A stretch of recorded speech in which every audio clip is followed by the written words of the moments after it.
Welcome to Movie Daft Television Sports with me, Nelson Dafe. Manchester City surprisingly lost 0-2 in the semi-final of the English FA Cup to Arsenal. It was a result that sent shockwaves across the world of football, as Man City were fancied before the game to stroll past Arsenal. Such has been the dominance of the Gunners over the recent years, that many people felt that the match against Arsenal would be an easy piece of cake for Manchester City. But it wasn't to be. Pep Guardiola's side saw a determined Mikel Arteta. Yes, Mikel Arteta, his former apprentice. He saw Mikel Arteta's side come out in a very determined fashion to spoil the party for Manchester City. It has been a very difficult season in the domestic league for Pep Guardiola. Yes, they came second in the league, but with a little bit more than 20 odd points behind Liverpool.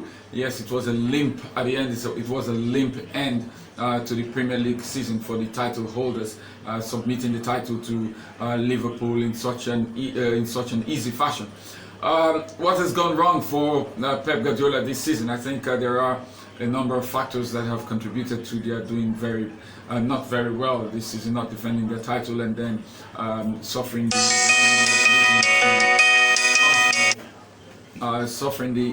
ignominy of losing to Arsenal in the semi-final of the FA Cup. First of all, I think the Man City defense this season has been very awful.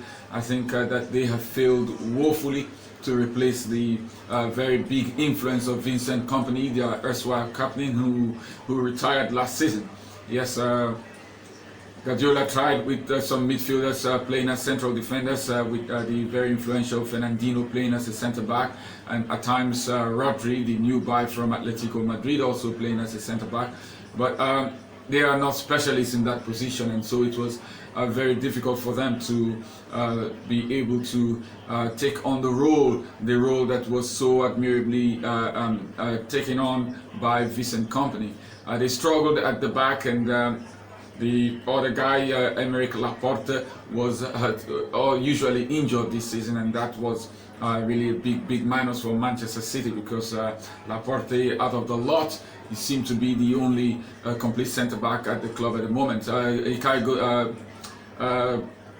What's his name now? The other centre-back, Stones, the English centre-back, seems to have lost confidence, and he is not at his best. He has not been at his best, in fact, for some seasons now, and he seems to have lost the confidence of the coach. And yes, Otamendi, that's the name I was struggling to remember just now. The Argentine defender, Otamendi, seems to be past his sell-by date.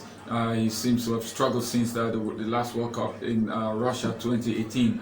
And so Pep Guardiola has his job cut out to try to get a good, solid, reliable replacement for the departed Vincent Kompany, and I understand that the club are making inquiries on Napoli centre-back Koulibaly. Yes, if they can get Koulibaly beside Aymeric Laporte, then I think that would be a very important move for Manchester City, and it would be a very important statement of intent for what they intend to do if they want to reclaim the Premier League title.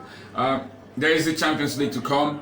My prediction: Manchester City versus Real Madrid. I think with the form that Manchester City are now, the form that they are in domestically, I think many people fancy that Real Madrid can overturn the 1-2 deficit they suffered at home to Pep Guardiola's side. Madrid are full of confidence at the moment, having just won the Spanish league. But something tells me that football doesn't work out that way. Sometimes teams can overturn the form books and put up a determined performance on the night. And so I am still back in Manchester City. I'm back in Manchester City to see off Real Madrid. I think Manchester City will not be as open as they were against the likes of Arsenal and Chelsea, where they suffered surprise defeats. I think against a Real Madrid side full of stars, full of big name players, high quality technical players, I do not expect that Guardiola. I think Guardiola will be pragmatic. I think he's not going to be so tactically open as to take the game so much to Real Madrid. I think they will be a lot more defensive minded, and something tells me that with that tactical approach, they will be able to survive the onslaught of Real Madrid and then go on to have a fine performance in the Champions League. The season can still end well for Manchester City, of course. If they can win the Champions League, then it will be one of their best seasons. Even the disappointment so far will be forgotten if they can win the Champions League, because that is, I think, what their real target was going into the season, because they haven't won ever since they got the big financial backing that they have now. They have sought after the Champions League.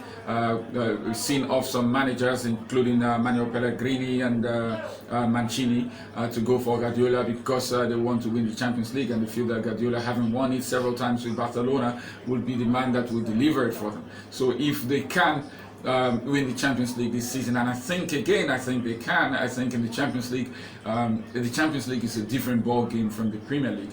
In the Champions League, they know that they are going to be playing against very difficult teams that are at a very, very high level. The likes of Bayern Munich, Juventus, and Real Madrid. These are teams that can hurt you, and I think that Man City, against those teams, will be pragmatic. They will see those teams as traditionally a little bit better than the sides they face in England, and I expect that they are going to be much more pragmatic, and with some pragmatism. I think that's what Guardiola has been accused of, not being pragmatic enough, and I think that with some pragmatism, I think Guardiola can still end the season on a high by winning the Champions League. Nelson Bafe, Movie TV Sports.